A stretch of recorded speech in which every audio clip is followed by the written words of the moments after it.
ओम शांति।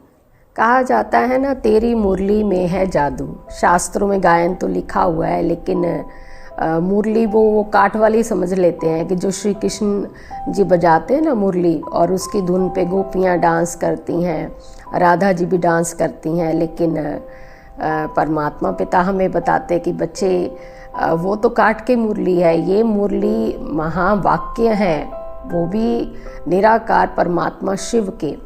और परमात्मा पिता शिव के जो महावाक्य हैं वो कोई प्रवचन नहीं है, वो कोई ऐसे कोई सत्संग करने के लिए कुछ ऐसी बातें नहीं है। परमात्मा तो अपनी आत्मा बच्चे से बात करता है, और उस बात में जो आत्मा इतनी बिगड़ चुकी है, उसके कर्म इतने बिगड़ चुके हैं, उसको शिक्षा देता है, उसको प्यार देता है, समझानी देता है, उसको शक्ति भरता है, शांति की अनुभूति कराता है।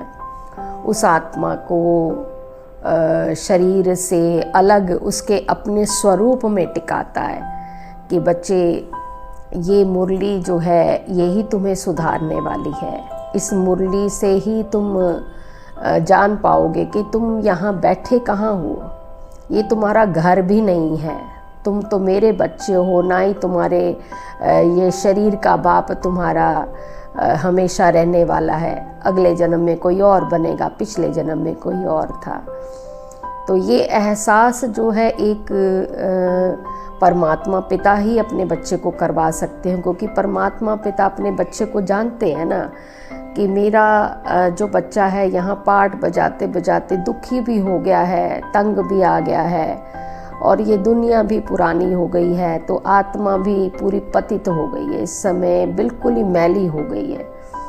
इसलिए वो मुरली के माध्यम से ही आत्मा को बहुत ही प्यार से अपना बना के, अपने अंदर की जो शक्तियां हैं वो उसमें उतार के एकदम से आत्मा को लवलीन अवस्था में ले जाके आत्मा को गहराई का चिंतन कराते हैं कि बच्चे, तुम्हारे अंदर मेरी ही शक्तियां हैं, तुम्हें मैंने पहले भी शक्तियां दी थी, वो शक्तियां तुम्हारे पास ऑलरेडी हैं, ये ज्ञान भी तुम्हारे पास ऑलरेडी है, लेकिन मर्ज हो चुका है। अब तुम अपनी देह से थोड़ा सा ऊपर उठो, अपने आत्मा के सच्चे स्वरूप में आओ, जो कि कभी जलती नहीं है, मरती नहीं है। आत्मा तो अमर है ना, अविनाशी है ना। तो मैं तुम्हारा बाप भी तुम्हारे जैसा ऐसे ही अमर अविनाशी हूँ। तो मेरे साथ अपने घर परम धाम में रहती थी। तो ये मुरली में ही सारी चीज़ों का रियलाइज़ करवाते हैं बाबा। रोज़ रोज़ जब हम मुरली पढ़ते हैं ना, तो उसमें रस आने लग जाता है। पता चलता कि हमसे भी कोई बात कर रहा है, हमसे कोई बात कर रहा है, हमारी कोई फिक्र करने वाला है, जिससे हमारे दुख का एहसास है, हमारी सिसकियों की खबर रहती है, हमारे कर्मों को, हमारे चलन को सुधारता है वो अपनी मीठी मीठी बातों से। कोई नहीं कहता मीठे मीठे बच्चे, एक परमात्मा बाप ही है जो अपने बच्चे को मीठी मीठी बातें सुना के, मीठे मीठे बच्चे कह के एकदम से अपना बना लेते हैं। मुरली के महत्व में समझाते हैं कि बच्चे, मैं कोई प्रस्ताव थोड़ी सुना रहा हूँ, ऐसे थोड़ी सुना रहा हूँ तुम्हें, मैं तो तुम्हारे साथ बात करने के लिए आया हूँ, तुम्हें राजयोग सिखा रहा हूँ, और ये राजयोग तुम्हें कोई नहीं सिखा सकता, ना कहीं किसी शास्त्र में है, ना कोई आचार्य सिखा सकता, ना सन्यासी सिखा सकता। मैं तो सबका उद्धार करने के लिए यहाँ पे आता हूँ। बच्चे तो मेरे ही हैं ना, ये तो शरीर में आते हैं तब जाके गाया जाता है, इस धर्म की आत्मा, उस धर्म की आत्मा।